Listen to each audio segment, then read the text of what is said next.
या क्षणाची मोठी बातमी समोर येते। अमित शहा यांच्या भेटीसाठी आता अजित पवार पोहोचलेले आहेत। अमित शहा यांची अजित पवार आता भेट घेणार आहे। आज आपण बघितलं अजित पवार यांनी याआधी शरद पवार यांची भेट घेतलेली आहे आणि त्यानंतर थेट आता अमित शहा यांची भेट घेण्यासाठी अजित पवार हे पोहोचलेले आहेत। मोठी बातमी खरं तर आपण बघतोय, आज राज्यात सुद्धा अजित पवार, एकनाथ शिंदे आणि देवेंद्र फडणवीस यांच्यामध्ये बैठक होणार आहे आणि त्याआधी मात्र आता दिल्लीमध्ये खलबत सुरू आहे। दिल्लीमध्ये घडामोडींना वेग आलेला आहे आणि आता अजित पवार थेट अमित शहांची भेट घेत आहे।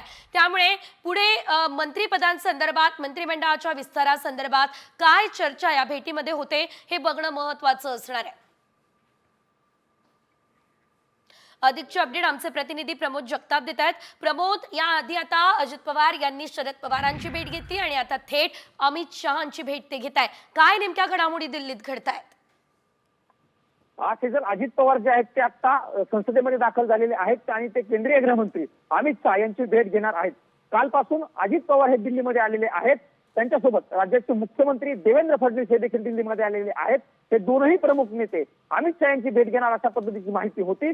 मात्र देवेंद्र फडणवीस यांनी काल रात्रीच अमित शहा यांची भेट घेतलेली होती। आता अजित पवार हे अमित शहा यांच्या भेटीसाठी पोहोचलेले आहेत। राज्यामधील मंत्रिमंडळाचा विस्तार जो आहे तो झालेला नाहीये। त्या अनुषंगाने या दोन प्रमुख नेत्यांची जी आहे ती चर्चा होऊ शकते। राष्ट्रवादी काँग्रेस पक्षाच्या वाटेला किती मंत्रिपदे मिळतील आणि त्यांची नावं काय असू शकतात, या अनुषंगानं आजच्या या दोन प्रमुख नेत्यांच्या भेटीमध्ये चर्चा होण्याची देखील शक्यता वर्तवली जाते।